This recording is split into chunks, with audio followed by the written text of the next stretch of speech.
Halo semua, selamat datang di Tuna episode 4. Jadi video kali ini gue mau ngebahas tentang strategi membangun harta kekayaan, panduan investasi, dan pengembangan portfolio aset. Spesifiknya gue akan ngebahas dari mulai konsep, teori, sampai strategi investasi. Nah, tujuannya adalah supaya kita bisa lebih optimal dalam mengatur aset investasi kita dengan menggunakan Google Sheet template yang gue baru bikin lagi, namanya Budget Investment Portfolio atau BIP gitu ya.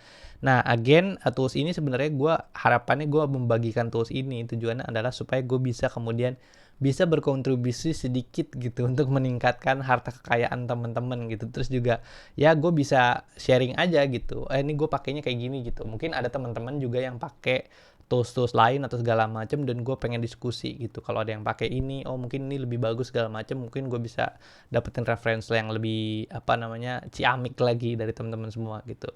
Ya itu ya. Jadi tujuannya adalah untuk meningkatkan sedikitnya gue bisa berkontribusi untuk meningkatkan harta kekayaan teman-teman gitu. Entah itu buat individu atau organisasi sebenarnya gitu sih. So jadi itu aja yang nanti gue mau bahas di video buat teman-teman yang udah mulai penasaran. Jadi kita langsung lanjut aja ke videonya. Oke, seperti video-video sebelumnya, gue akan mulai dulu dari ya pertama perkenalan dulu ya. Perkenalan, nama gue adalah Agus Ndoro, gue adalah seorang programmer tech savvy dan content creator. Nah, terus di situ ada website gue juga di agusndoro.com. Di dalamnya ada sosial media gue juga. Ya mungkin kalau mau kenalan, sharing-sharing, ya bisa kolaborasi lewat situ lah ya teman-teman ya. Nah, kebetulan video ini masuk ke dalam salah satu playlist gue yang berjudul Tunai, yaitu tunjangan akhir nanti, di mana playlist ini lebih banyak ngebahas tentang masalah keuangan dan ya personal finance gitu, dan juga investasi. Ya kalau misalnya teman-teman tertarik sama video yang model kayak begini, linknya ada di deskripsi di bawah, full playlistnya bisa klik link di bawah, terus bisa ikutin playlistnya yang ada di situ, oke? Terus juga gue encourage teman-teman yang belum subscribe dulu guys, biar gue tambah semangat bikin videonya, oke? Terus karena ini masalah finance, jadi gue harus kasih disclaimer dulu ya. Gue nggak mau jadi bertanggung jawab atas kesalahan yang teman-teman lakukan gitu. Gue kasih disclaimer dulu di sini, bisa di-pause videonya dan bisa dibaca sendiri sisanya. Cuman gue akan kasih sedikit glimpse. Intinya adalah gue bukan financial advisor, itu yang pertama. Yang kedua adalah apa yang gue pelajarin di sini adalah hasil dari riset gue pribadi, dari hasil gue baca buku, terus juga dari hasil gue research di internet, entah itu YouTube, online course dan segala macam. Terus juga gua tidak bertanggung jawab untuk setiap masalah atau financial decision yang teman-teman buat ya, entah itu melakukan investasi segala macam. Tujuannya di video ini adalah gue mau sharing dan gue juga mau melakukan diskusi. Kalau ada pendapat yang berbeda dari pendapat yang gue ceritain di dalam video ini, ya udah gitu kan, mungkin kita bisa diskusi gitu, tapi gue tidak mau bertanggung jawab, intinya gitu ya, disclaimer, karena gue ntar diomel-omelin lagi gitu kan. Oke, itu ya disclaimernya. So terus jadi kita itu aja mungkin intronya, kita bisa langsung masuk ke materinya video ini. Oke. Nah, sebenarnya intinya adalah dari video ini gue pengen sharing soal masalah yang gue bilang tadi, ada Google Sheet template yang gue bikin. Judulnya adalah BIP, Budget Investment Portfolio. The BIP Budget Investment Portfolio Google Sheet template is designed to be versatile tools for effective managing your investment and finance. Tujuannya adalah itu sih. Karena gue ngelihat dari setelah gue ngebaca buku banyak, setelah gue ngelihat online course banyak, terus juga ya gue coba-coba untuk lebih mendalami lagi soal gimana cara manajemen investasi. Gue ngelihat kayaknya belum ada kayak bener-bener orang yang kayak ngasih Google Sheet template yang cukup powerful buat kebutuhan pribadi gue, apalagi ya yang agak cukup menjelimet. Nah, gue ngelihat kayaknya masih banyak yang sederhana. Biasanya orang-orang tuh ngebahas stok doang, ngebahas kripto doang segala macam, dan biasanya Google Sheet yang dikasih tuh kayaknya ya begitu-begitu aja menurut gue, belum ada yang benar-benar mencakup gitu. Makanya akhirnya kemudian gue bikin sendiri BIP ini, ya tujuannya supaya bisa mengakomodasi kebutuhan gue, dan juga mungkin ya teman-teman bisa terbantu ya dari hasil Google Sheet template yang gue udah bikin ini gitu ya. Nah oke, jadi langsung aja ke BIP-nya. Sebenarnya BIP itu ada beberapa tab di dalamnya ya, ada 5 sebenarnya. Cuman di sini gue bahasnya 4 aja karena yang kelima nanti itu mungkin skopnya di luar dari video ini, itu soal masalah budgeting. Cuman yang sekarang 4 dulu ini aja ya. Oke, jadi sebenarnya tabnya itu ada dashboard, ada transaction, summary, sama portfolio. Sebenarnya sederhana banget ini Google Sheet-nya, oke. Cuman yang jelimet adalah rumusnya di dalamnya. Gue bikinnya emang agak-agak celeng nih, susah. Tapi ya, oke, nanti gue akan jelasin pelan-pelan ya. Pertama soal dashboard, ya udah pasti lah. Ini udah kelihatan ya dashboard di sini. Ini dashboardnya kayak gini bentuknya. Nanti di situ akan menunjukkan jumlah harta kekayaan kita selama over the course of berapa tahun gitu. Kalau misalnya 10 tahun ya udah nanti dia akan bergerak berdasarkan jumlah harta kekayaannya kita gitu. Ntar kalau misalnya kita investasi di mana, ntar kita misalnya investasi di cryptocurrency atau investasi di reksadana atau di mana beli emas terus segala macam, nanti itu dashboard di sini, chart ini nanti akan otomatis terupdate sesuai dari akumulasi harta kekayaannya kita gitu. Jadi dashboard tujuannya adalah ini ya, tujuannya this tab act as your central counterpart offering comprehensive overview of your financial landscape. Tujuannya adalah kalau misalnya lo ngeliat gitu, oh ya gue udah gue ada progres untuk meningkatkan harta kekayaan gue atau segala macam, terus juga gue ada progres untuk meningkatkan jumlah investasi gue segala macam, udah bisa kelihatan semua di dashboard nanti ya. Terus alokasi aset gue tadi di mana aja nanti juga bisa kelihatan di dashboard. Itu yang pertama. Yang kedua adalah transactions. The transaction tab serve as your activity log where you document all your financial transaction and decisions gitu ya. Nanti gua akan kasih lihat lebih detailnya, nggak ada di sini gambarnya. Sebenarnya itu cuman transaction log aja sih. Jadi kalau misalnya lu mau beli apa, misalnya lu habis beli emas batangan gitu, atau lu beli nyimpen duit di bank, deposito, atau lu nyimpen duit di spesifik bank tertentu yang lo pisahin untuk dana tabungan kayak begitu-begitu. Nah itu nanti itu dimasukin dalam tab transaction. Setiap transaksi beli dan jual itu biasanya dimasukin ke dalam tab transaction. Yang kedua, yang ketiga adalah summary. The summary tab provides an aggregate of view of your financial activity across months and years. Nih ya, bukan yang ini. Ini nanti gue akan kasih lihat lagi. Jadi kan kalau kita mau melakukan tracking portfolio atau aset, kan kita holdingnya atau megang asetnya itu misalnya entah kita beli emas, entah kita beli saham, entah kita naruh uang di bank, itu kan pasti untuk jangka waktu yang agak cukup lama kan gitu. Jadi kita harus ngelihat juga gitu aktivitas pertumbuhannya, terus juga kita harus ngelihat tuh agregat view datanya setiap bulan dan setiap tahunnya tuh berapa. Jadi nanti itu akan dimunculin di summary tab ini. Itu yang ketiga. Yang keempat adalah soal portfolio. Ini juga yang penting ya. The portfolio tab serves as your comprehensive portfolio analysis tool, offering detailed insight into compositions, performance, valuation of your investment holdings. Nah, menurut gua yang tab keempat ini adalah tab yang kemudian bisa menentukan bahwa sebenarnya kita sudah optimal atau belum saat kita mau memanage keuangan kita gitu. Kenapa kayak begitu? Karena kan kalau misalnya kita berinvestasi itu kan nggak cuman melulu di satu tempat doang. Kan kita naruh di berbagai tempat. Nah, dengan adanya portfolio tab yang ada di BIP ini, kita bisa ngelihat secara overview yang agak gede jumlah aset-aset kita yang kita taruh di mana aja, dan kita bisa menentukan ini ya. Tujuannya adalah kita bisa melakukan analisa dan juga kita bisa melakukan komposisi dan performance analisis dan melakukan valuasi sehingga aset kita bisa optimal dan kita bisa menentukan keuntungan, dan kita bisa mendapatkan keuntungan terbesar dari investasi kita.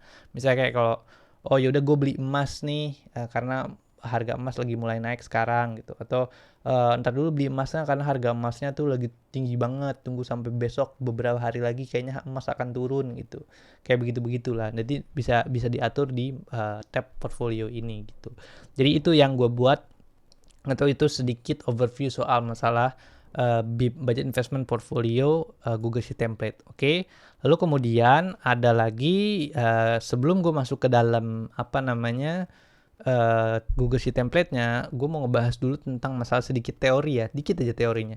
Oke, jadi gue akan ceritain dulu tentang 3 hal. Yang pertama adalah investment, 2 portfolio, yang ketiga adalah diversifikasi.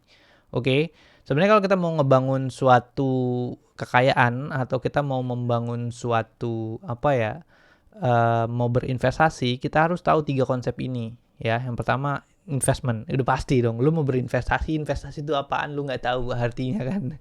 Nah ini ya, lu mesti tahu dulu apa artinya investasi. Investment in finance and an investment refer to the purchase of an asset with the expectations of generating income or appreciation in value over time. Oke, jadi berinvestasi adalah suatu cara untuk bisa menghasilkan penghasilan atau peningkatan dalam bentuk nilai dalam waktu tertentu. Misal contohnya kalau kita investasi emas, kita beli emas dengan harga misalnya sekarang 2 juta misalnya, 1,3 juta misalnya. Nah, nanti mungkin 10 tahun lagi harga emasnya jadi 5 juta. Berarti kan nanti akan ada gapnya tuh kalau kita jual emasnya. Nah, itulah yang disebut dengan pemasukan, generating income, atau mendapatkan apresiasi value. Itu disebut dengan berinvestasi. Nggak cuman di aset kelas emas doang, bisa juga misalnya kamu mau investasi ke kripto, mau ke saham, itu mah terserah lah ya. Teman-teman punya preferensi sendiri untuk melakukan investasi. Tapi sebenarnya yang paling utama adalah bagaimana caranya kita bisa memanage portfolio kita, portfolio asetnya kita. Itu yang paling utama sebenarnya menurut gue. Itu yang pertama, soal masalah investment. Jadi kita harus tahu dulu konsepnya soal investasi. Yang kedua adalah masalah portfolio. Nih ya, a portfolio is a collection of investment owned by an individual or an institutions. Jadi portfolio itu adalah, ini ada keywordnya, collections of investasi yang dimiliki oleh individual atau institusi. Jadi kalau ada misalnya portfolio si perusahaan A, ya kan? Nah, itu biasanya kalau misalnya dalam konteks keuangan berarti dia saham-saham apa aja yang dimiliki sama dia gitu. Kalau misalnya dalam konteks pribadi, portfolionya Agung, portfolio keuangan Agung apa sih gitu. Oh, berarti portfolio keuangan gue misalnya gue investasi di saham, investasi di misalnya di bonds, atau misalnya gue investasi di emas, misalnya gue investasi di apa kripto, terserah lah kayak gitu-gitu. Itu dia jadi sebutannya itu adalah portfolio gitu, pada koleksi dari investasi yang dilakukan oleh individu atau juga suatu institusi. Itu yang namanya portfolio. Jadi portfolionya Agung tuh isinya apaan aja sih? Tadi ada saham, apa namanya, ada saham, ada misalnya deposito gitu ya. Gue lupa tadi apa. Gue ngomong apaan, ada deposito misalnya kripto ya gitu-gitu lah. Itu isi portfolionya Agung gitu. Kalau isi portfolio yang lain-lain ya kalau perusahaan ya kayak gitu-gitulah. Intinya gitulah kalau soal portfolio. Yang ketiga ada yang namanya diversifikasi atau diversifications is a risk management strategy that involves spreading investment across different assets class, industry, and securities to reduce exposure to any single investment or risk factor. Jadi sebenarnya gini, tadi gue bilang ya, bentuk investasi itu sebenarnya kan ada banyak. Ada investasi dalam bentuk saham, ada dalam bentuk bond, tadi ada yang bentuk deposito, kripto, itu banyak gitu. Nah, setiap investasi ini pasti akan punya risk factor. Jadi misalnya kalau saham itu dia lebih berisiko tinggi karena naik turunnya tuh cepat. Misalnya kalau apa namanya bond dalam perusahaan naik turunnya rendah tapi dia harus investasinya tinggi gitu. Atau misalnya deposito naik turunnya juga rendah tapi apa penghasilan pendapatannya sedikit. Terus misalnya juga kalau kripto volatil tapi juga pendapatannya tinggi banget, misalnya kayak begitu ya. Itu namanya risk factor. Nah, dengan melakukan diversifikasi, jadi kita misalnya punya uang gitu. Gimana caranya kita mengatur supaya uang kita ini tuh bisa efektif di setiap aset-aset investasi ini. Tadi nyebutnya aset-aset investasi. Gimana caranya bisa efektif? Itu kita melakukan diversifikasi. Oh, kalau misalnya kripto nih terlalu beresiko, ya udah masukin aja uang kita misalnya 1% gitu di kripto. Saham misalnya nggak terlalu beresiko, berarti ya udah 10% aja. Misalnya bond kayak gitu beresiko, nggak berisiko gitu kan. Oh ya udah masukin bond, masukin deposito, meskipun ini dua-duanya kalau sebagai muslim itu dua-duanya riba gitu kan. Tapi kan ya setiap orang punya preferensi investasinya masing-masing. Gue tidak memaksa gitu kan. Kalau gue sendiri, gue tidak mengambil bond, tidak mengambil deposito. Gue lebih ya ada sesuatu lah. Itu gue gak mau expose di sini. Pokoknya intinya adalah di sini tujuannya gue pengen bercerita soal cara gue melakukan investasi gitu ya, kayak gitu. Jadi yang ketiga adalah konsep teorinya harus kita tahu, yaitu adalah diversifikasi. Nah, terus juga ada kenapa kita melakukan diversifikasi, itu kan udah diceritain, untuk bisa membagi risk factor-nya ke dalam dari aset-aset tersebut. Nah, ada istilah yang disebut dengan don't put all your eggs in one basket. Oke, yang tadi dibilang kan, aset investasi itu atau ibaratnya tuh kayak bucket gitu. Kayak ini nih, ya misalnya di sini adalah saham, ini misalnya di sini adalah bond, misalnya di sini adalah kripto gitu kan.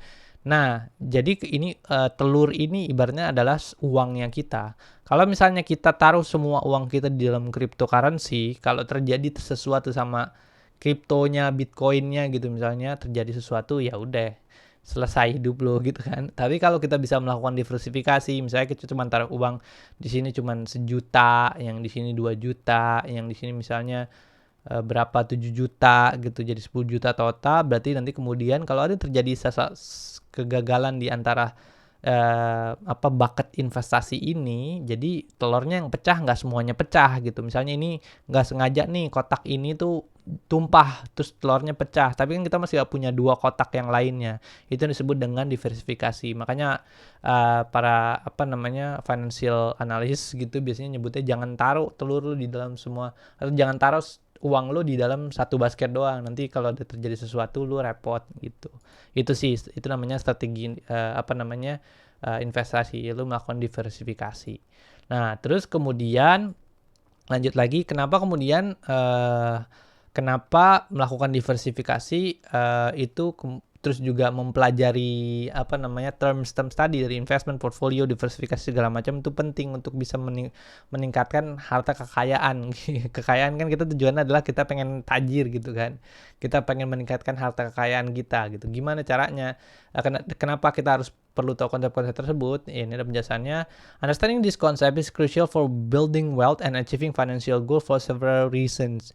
Yang pertama adalah risk management. Udah dibilang tadi itu pasti diversifikasi. Jadi kalau misalnya ada sesuatu yang terjadi di salah satu basket gitu kan, kripto bermasalah nih, tapi kita masih punya dua bucket lainnya kayak gitu ya. Jadi di sini risk management. Investor can effectively manage risk within their investment strategy. Jadi kalau ada yang ini bisa, yang lain tidak terkena. Nah, di lain pihak kita juga bisa melakukan yang namanya return optimizations. A well-diversified portfolio allows investor to optimize return by balancing risk and reward.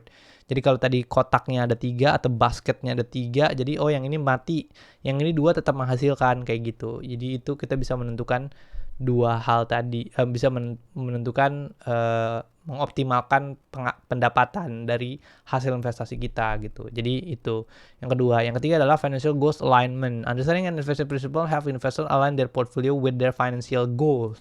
Misalnya kita berinvestasi itu tujuannya apa sih, bla bla bla segala macam, itu kita bisa menentukan itu kita bisa meng-align financial goals-nya kita dengan hasil investasinya kalau misalnya kita paham teori tersebut. Lalu yang keempat ada wealth preservation and growth. Investor can protect their capital from erosions due to inflation and generate long-term wealth through compounding returns and capital appreciations. Nah, makanya gue bilang tadi kan kalau misalnya kita paham konsepnya, dan nanti gue akan kasih toolsnya juga di sini, yaitu BIP, ya kan. Nah, jadi kita ibaratnya kalau mau naik mobil tuh udah ada punya setirnya, kita bisa menentukan arahnya nih, mobil mau belok kiri, mau belok kanan, kemana arahnya tuh kita udah bisa tentukan gitu. Jadi udah enak gitu kalau menurut gua sih dengan menggunakan BIP template yang nanti akan gua kasih di sini gitu. Jadi ya mudah-mudahan bermanfaat sama teman-teman ya. Itu ya sedikit soal teori masalah investasi sederhana gitu ya. Oke, jadi kita mungkin yang sudah tidak sabar, langsung aja kita bisa ngelihat template-nya di sini. Oke. Jadi kita start dulu. Nih seperti yang gue bilang tadi, di sini ada 5 tab ya. Yang pertama adalah dashboard, transaction, summary, portfolio, and budgets. Oke. Oops, sorry, gue refresh dulu di sini biar agak enak. Oke. Nah, di sini ada dashboard, transaction, summary, portfolio, and budgets. Nah, mungkin yang akan gue bahas cuman 4 aja dulu, dashboard, transaction, summary, and portfolio, karena budget nanti akan di luar scope video ini, nanti gue akan bikin video lagi soal budgeting, oke? Nah, kalau misalnya gue bilang, menurut gue belum pernah ngelihat ada satu Google Sheet template atau salah satu video di luar sana yang benar-benar ngebahas soal masalah ginian gitu, yang kayak ngasih benar-benar template-nya terus dalam bentuk yang kayak begini, kayak menurut gue nggak ada. Padahal sebenarnya ini adalah hal yang menurut gue lebih perlu dibandingin sama kayak investasi. Kalau misalnya mereka bikin Google Sheet template-nya tuh kayak, oh yaudah harga sekarang, terus habis itu harga lu beli, terus profitnya berapa, kayak gitu. Nggak gitu doang sebenarnya investasi. Ada lain juga, misalnya lu untuk menentukan aset kekayaan lu berapa, untuk mengukur itu. Di sini ada trendline analysis bahwa sebenarnya harta kekayaan lu tuh meningkat atau enggak. Lu mesti punya sheet ini untuk menentukan itu. Terus misalnya juga lu harus bisa ngelihat ini spreadnya. Jadi kalau misalnya lu berinvestasi, yang gue bilang tadi kan, mengoptimalkan portfolio aset lu tuh kayak gimana, lu harus punya kayak gini ya, pie chartnya. Kebanyakan mereka nggak bikin gini ya. Cuman kayak list udah ya udah gitu. Makanya gue bilang ya udah gue bikin sendiri aja deh, yang menurut gue kurang bagus daripada yang lain gitu. Kayak gitu sih. Jadi buat di sini ini sebenarnya cuma dashboard aja, dan di sini kita bisa melihat kurang lebih isi dari summary dari kekayaan kita. Sebelah kiri atas ada pertumbuhan wealth gitu, di sini bisa lihat nih per titik per bulan gitu kan. Di sini ada date code-nya, ada per month and year, jadi bisa dilihat secara jelas. Ada trend line-nya tadi gue bilang. Lalu kemudian di sini ada pie chart-nya untuk melihat alokasi, dan di sini juga ada bar chart atau column chart-nya yang untuk melihat aksi atau transaksi setiap bulannya. Jadi kalau oranye hijau itu artinya buy, kalau oranye itu artinya sell. Jadi transaksi setiap bulannya kita juga bisa melakukan, kita bisa melihat di sini secara langsung kayak gitu ya. Jadi kayak gini. Ya nanti kalau misalnya teman-teman ada yang mau disuka, mau mungkin ini ya kayak gini, gue nggak mau kayak gini, maunya ditumpuk aja gitu. Misalnya kan stack chart juga bisa, misalnya mau dibikin kayak begini, lebih enak, ngelihatnya lebih enak, itu suka-suka teman-teman aja ya, mau kayak gimana. Jadi kayak gitulah. Tapi kalau gue sih lebih suka stack chart kayak gini nih. Nah gini. Jadi ya lebih enak ya. Ya udah gitu aja. Nanti gue nanti yang kayak gini aja. Nah, jadi kita bisa lihat di sini misalnya buy-nya berapa, sell-nya berapa, total transaksi dalam setiap bulan bisa kelihatan dari sini. Gitulah ya. Intinya dashboard ini untuk bisa menentukan, untuk melihat lebih detail lagi soal financial overview kita gitu ya. Nah, terus habis itu yang pertama, yang kedua adalah soal transaction. Di sini ini transaction biasa sebenarnya. Jadi ini setiap ini adalah menentukan data gitu. Jadi kalau misalnya mau bikin transaksi baru, misalnya kita habis beli suatu aset hal baru, habis beli emas gitu, ya udah tinggal di sini bikin lagi. Ntar ya gue bikin dulu di sini. Misalnya bulan Februari, sekarang bulan apa nih? April gitu kan. Nah di sini misalnya habis beli emas baru, yang ini nanti dihapus aja. Ini cuma sampel data doang. Ini hapus aja sampai bawah. Ini tinggal klik kanan delete gitu. Kalau mau dipakai ya buat pribadi. Karena ini kan gue ada sampel data, biar di sininya juga ke generate enak kan ngelihatnya datanya penuh gitu.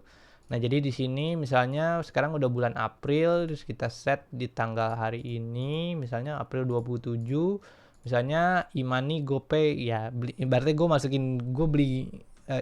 masukin duit ke dalam e-money gue deh misalnya gitu kan. Misalnya masukin duit dalam jumlah 500.000 tuh 23 gitu kan. Nah terus habis itu jadi kalau misalnya 500.000, nah unitnya berapa, nah unitnya kan misalnya kayak gini tuh 1:1 gitu. Atau mungkin kita bisa juga mainin kayak, kalau gue biasanya kayak gini, misalnya ada 500.000 gitu, gue bikin currency-nya tuh per 5.000 rupiah. Jadi 5.000 di sini jadi 1.000, ngerti ya. Jadi kalau 1.000 dikali 5.000 kan jadi 100 dong. sorry. Jadi 100 lembar uang 5.000-an kayak gitu. Jadi kalau gue tuh bikin currency-nya kayak gitu. Jadi untuk menentukan jumlah unit tuh pakai currency-nya kayak gitu. Supaya di sininya unitnya tuh nggak terlalu banyak. Kalau 1:1 itu terlalu besar kan. Jadi di sini nanti ditulis lagi 500.000. Bisa aja ditulis gini 1:1 gitu. Cuma nanti jadi banyak aja. Gue males. Kayak gini kan enak ya, 500.000 kita konversi ke dalam per lembar 5.000-an. Jadi 100 lembar kan lebih, udah tulisnya 100 gitu, jadi lebih mudah kayak gitu sih. Jadi ini kalau di tab transactions itu isinya adalah hanya untuk melakukan ini aja, merecord data-data transaksi aja kayak gitu. Jadi di buy atau sell kayak gitu bisa ditulis di sini. Nah terus di sini ada aset product code nih kan. Nah ini aset product code-nya ngambilnya dari mana? Aset product code-nya itu ngambilnya nanti dari portfolio ya, satu-satu dulu. Jadi kalau mau beli apa, nanti ini aset product code itu kita tentukan di awal saat kita membuat portfolio baru. Sabar guys, satu-satu ya. Yang penting kita dari kiri ke kanan dulu ya. Intinya adalah cara masukin datanya kayak gitu. Cuman sesederhana itu aja, nambahin satu baris baru. Kalau mau ada transaksi baru di bulan April, oh ini kok masih bulan Januari ya? Sama dengan, loh, walah, ini nggak rumusnya salah nih. Tax kalau nggak salah gini ya. Teksnya ini numbernya April udah. Itulah ya, kalau nggak salah nih ininya. Ntar dibenerin lagi deh. Ini kayaknya kehapus deh rumusnya sebelumnya. Ntar guys, dibenerin lagi. Nah, ini harusnya pakai rumus yang di sini. 2024 juga harusnya pakai rumus. Kalau 2024 kan gampangnya tinggal year. Gini, sudah year gitu. Yang ini pakai teks, lupa. Ntar deh ya. Benerin. Nah, itu sih kurang lebih gitu. Jadi kalau misalnya mau nambahin di sini insert one row below, ya udah tinggal di gini aja, bikin row baru 2, di sini apa, jumlahnya berapa, ininya berapa, tanggalnya berapa. That's it, selesai. Nanti ini diatur sama rumus gitu kalau mau nambahin data baru. Lalu kemudian setelah ini transactions ada yang namanya summary. Summary itu sebenarnya adalah high overview dari transaction. Kalau ngelihat dari transaction kayak gini kan kita pusing nih, banyak nih kan.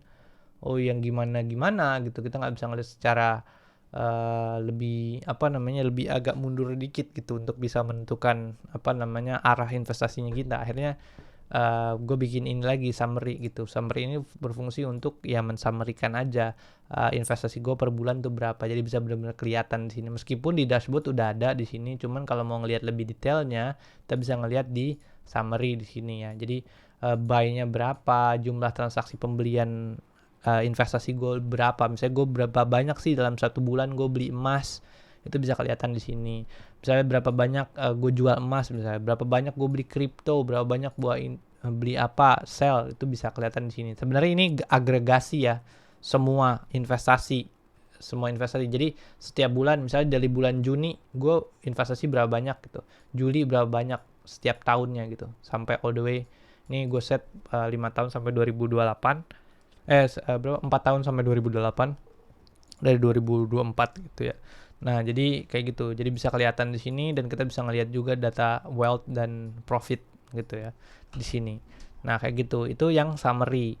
Lalu kemudian ini ada atas-atas juga ada rata-rata pembelian, rata-rata penjualan, terus juga ada jumlah bulannya yang exist sekarang tuh udah berapa datanya yang kepake, kayak gitu-gitu juga bisa kelihatan di sini gitu ya.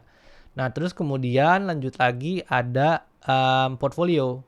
Nah, tadi kan gue sempat diceritain tuh soal masalah summary kan. Kalau summary kan agregasi setiap bulannya gitu kan. Kita bisa ngelihat di agregasi kita investasi setiap bulan tuh berapa gitu kan. Terus jualnya berapa juga. Nah, terus di sini kita bisa melihat agregasi datanya per per aset investasi, aset kelas. Jadi misalnya kalau cryptocurrency itu kan di sini nih, misalnya Ethereum atau Bitcoin, gue berapa banyak sih beli Bitcoin dalam satu bulan?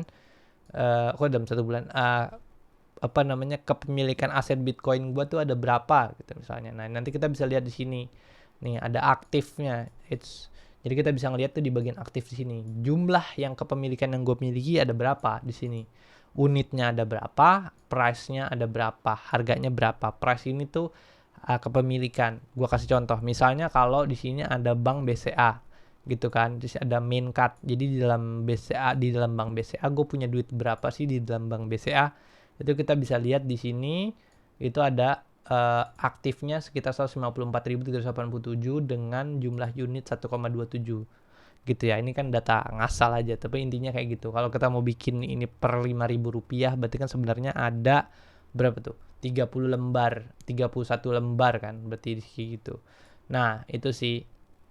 Jadi kurang lebih kalau portfolio itu menggambarkan aset kita atau portfolio aset kita per aset kelasnya, jumlah yang kita miliki berapa dan segala profit return dan segala macam. Ini mapnya kita gitu. Ibaratnya kalau misalnya dalam investasi mapnya kita tuh kita bisa track semua di sini. Dari mulai total return segala macam, harganya juga nih, harga bisa diupdate secara live pakai Google Finance. Ini ada beberapa aset kelas yang bisa diupdate, cuman ada beberapa kelas juga yang nggak ada dan ya memang nggak bisa diupdate dan harus pakai manual juga ya bisa. Nanti kita bisa masukin di sini current price-nya, di sini masukin secara langsung. Lalu di sini juga ada historinya. History misalnya pembelian, dulu kita udah pernah beli aset ini tuh udah berapa jumlah yang kita beli, udah kita pernah jual berapa banyak, unit yang pernah kita owning atau milikin tuh berapa banyak, terus abis itu juga price per unit gitu, totalnya berapa gitu. Jadi bisa kelihatan semua di sini. Nah, cuman mungkin gue akan kasih supaya biar nggak bingung gitu ya, gimana caranya menambahkan portfolio baru gitu ya. Misalnya di sini kan sebenarnya udah range-nya udah banyak gitu kan. Nanti bisa teman-teman hapusin atau mungkin ganti sama punya teman-teman sendiri, terserah ya. Cuman kalau gimana caranya mau bikin portfolio aset baru gitu. Kalau ini jadi ngambilnya 2 ya. Ini kan ada minusnya nih di sini. Ya, di sini tinggal copy, di sini terus dipaste di sini. Harus bentuknya kayak minus kayak gini nih gitu. Oke. Jadi dia di sini ada dua model. Ya, gue bikinnya di portfolio itu ada dua model. Ada asset group namanya. Yang kedua adalah asset item. Oke. Yang ini namanya asset group yang berfungsi sebagai agregator untuk menghitung jumlah, ya, mengagregat data, ya, jumlah dari angka-angka ini ke aset-aset item. Jadi kalau di sini misalnya peluang stok misalnya, ya, atau misalnya di sini peluang stok ini gitu kan. Ini kan asetnya, ya, aset grupnya. Nah, ini kan aset itemnya, ya kan. Berarti kalau misalnya aset grupnya adalah peluang stok, nah di sini ada aset itemnya. Nah, maka di sini kita bisa ngelihat jumlah agregat datanya, jumlah banyaknya tuh berapa. Jadi misalnya kepemilikan aktif asetnya di sini adalah ini 2 adalah total dari ini. Kalau yang item ya per item aja ini. Unit sama price-nya ya udah per ini. As Apple, berapa banyak kita punya saham Apple di aplikasi peluang misalnya. Nah, terus habis itu kalau di sini juga unit aktif sama unit price misalnya. Nah, itu apa namanya agregator di sini. Berarti nanti dijumlahin semua, jumlah stok saham yang kita punya di Apple, di Meta, Tesla semua digabung jadi satu. Itu sih. Jadi kita harus tahu gitu ya. Jadi kalau mau nambahin aset kelas baru, jadi kita harus nambahin dua ini. Yang pertama adalah aset group, yang kedua adalah aset item. Kalau aset itemnya ada beberapa kayak contohnya kayak gini, ya udah tinggal bikin aja lagi copy, taruh di bawahnya, nanti di sini tinggal dimasukin apa. Nah, terus di sini ini kita bisa masukin gitu kan. Ini peluang stok. Maka di sini ada Apple misalnya. Terus ada saham apa lagi? Misalnya saham Meta. Ini ada contohnya sih. Ada Tesla, ya kan. Terus habis itu di sini ada Tesla. Terus juga selain itu juga misalnya ada apa lagi? Misalnya ada telco, misal Telkomsel, ada terserah lah apalah gitu ya. Pokoknya yang berhubungan soal saham segala macam kayak gitu-gitu kan. Terserah, nanti di list aja di sini pembelian sahamnya berapa kayak gitu-gitu juga bisa dilihat di sini. Reksadana juga nanti kalau misalnya ini ada Bareksa, misalnya Bibit segala macam itu bisa diatur sedemikian rupa. Intinya adalah sebenarnya sederhana kayak tinggal kalau mau bikin aset kelas baru cuma tinggal nambahin dua ini. Tapi kalau misalnya ada aset item yang banyak, berarti ya udah bikin aja banyak gitu. Sudah, kemudian kurang lebih sih kayak gitu ya. Jadi di portfolio ini adalah gimana caranya untuk kita untuk bisa punya ibaratnya punya map gitu. Apa sih ini arahnya kemana sih gitu ya. Keuangan pribadi kita atau aset investasi kita tuh arahnya kemana. Jadi kita bisa mengoptimalkan memaksimalkan return atau hasil dari investasinya kita gitu. Oh iya, mungkin gue kasih catatan juga bahwa di sini sebenarnya kalau mau nambahin di sini karena dia kan rumusnya tuh pakai dolar-dolar ya. Misalnya kayak gini. Ada dolar L3, dolar L, H3A, A45 bla bla bla kayak begini. Kalau misalnya kita ngegeser yang paling atas, misalnya gini ya. Ini digeser. Nih, misalnya gue bikin lagi 2 row baru di sini. Nah, nanti dia rumusnya yang di sini dia akan turun ke bawah. Ini akan bermasalah nanti di sini ya. Misalnya ada aset kelas baru, misalnya aset kelas baru misalnya Abang, Abeng. Itu saya nggak tahu, gue nggak tahu apaan ya. Misal Ebeng kan kalau di sini kan gue nulisnya tuh per ini ya, apa namanya, per abjad gitu kan. Sebentar, gue balikin dulu ya. Nah, ini kan per abjad gitu kan. Nah, kalau misalnya per abjad terus kita ada baru nih misalnya yang di atas paling atas gitu pengen bikin A bank misalnya. Sini A bank gitu juga. Nah, ini kita pengen mindahin ini ke atas. Nggak bisa secara langsung jadi gitu. Kalau kita pindahin ke atas secara langsung nanti rumusnya turun nih. Kita coba ya. Rumusnya di sini tarik nanti dia rumusnya turun nih. Tuh kan turun ke bawah di sini rumusnya. Nah, itu akan bermasalah. Jadi caranya adalah ketika sudah melakukan gini, pertama tarik dulu. Nih, ini kan sini ya, Bareksa ini kan ada minusnya nih. Minusnya sampai di sini.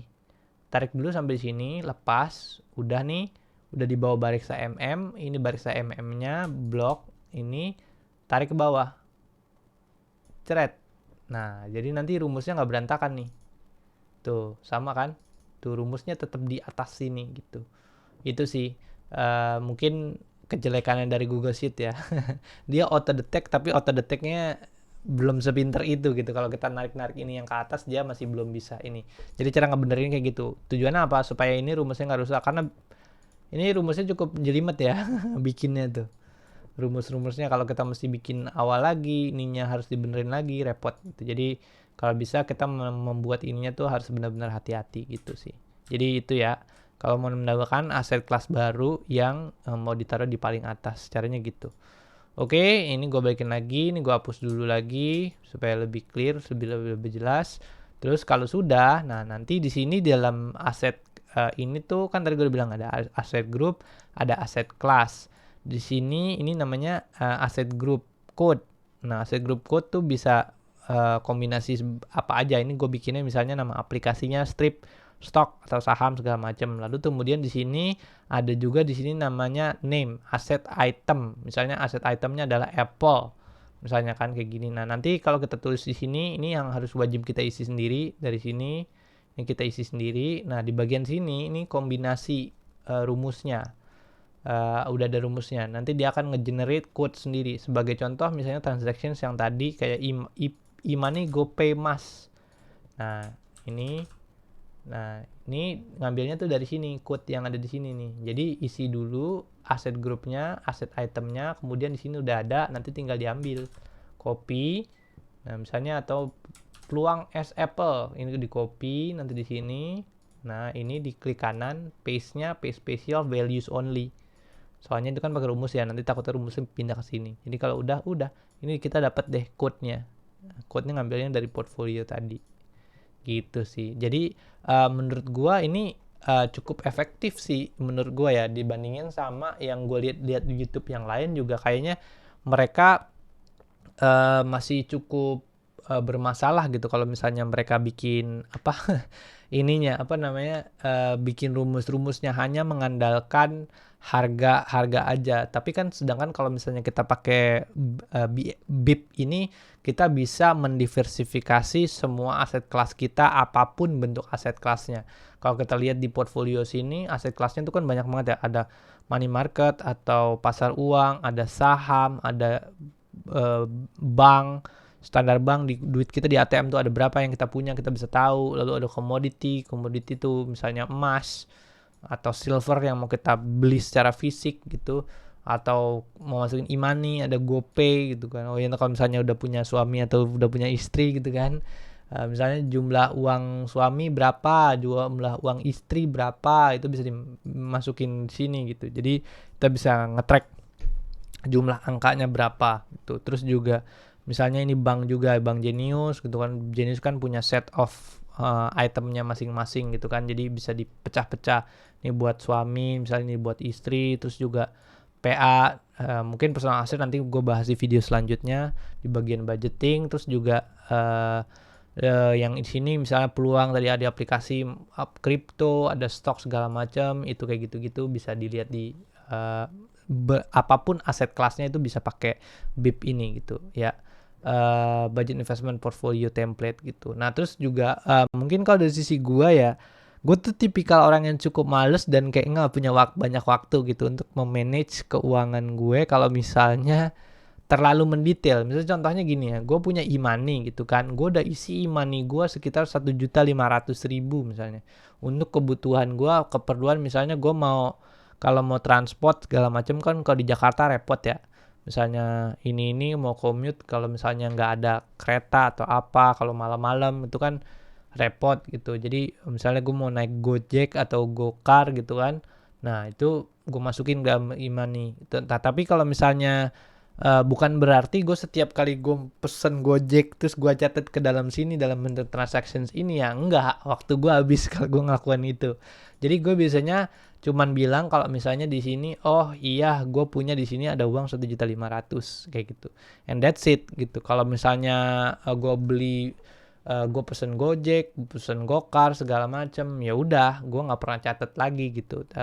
Nanti kalau misalnya pendapatan masuk lagi, gue mendapatkan income gitu, nanti gue masukin lagi ke dalam e-money sini lagi untuk ngebalance yang sebelumnya gue pakai kayak gitu. Pokoknya intinya adalah targetnya adalah supaya misalnya di sini gue targetin 1,5 juta, uangnya harus ada 1,5 juta gitu, nggak boleh kurang kayak gitu. Jadi setiap kali paycheck gue masukin lagi terus kayak gitu. Karena menurut gue kalau misalnya kita terlalu mencatat yang mendetail banget, jadi akhirnya kita waktunya habis gitu buat hal-hal yang nggak terlalu penting gitu. Kalau 2.000 aja catat, aduh pusing deh gue. Mendingan catatnya yang gede-gede aja gitu. Misalnya kayak emas yang kita kita masukin sini segala macem gitu.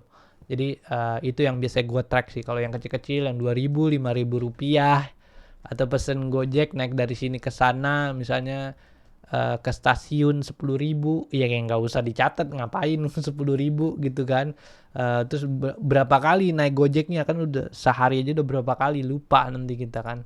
Udah fokus aja ke hal-hal yang gede, kalau gue sih bisa gitu. Nah jadi itu sih BIP ini menurut gue, kalau dari sisi pengalaman gue pribadi, gue menggunakan BIP ini, ya ini bukan portfolio asli gue ya, cuma maksudnya adalah gue menggunakan BIP ini sudah cukup sangat membantu gue secara pribadi ya, karena dengan cara menggunakan ini gue bisa menentukan arah kemana financial gimana caranya gue bisa mengatur keuangan gitu, atau mengatur aset investasi gue pengen kaya sebenarnya gitu kan.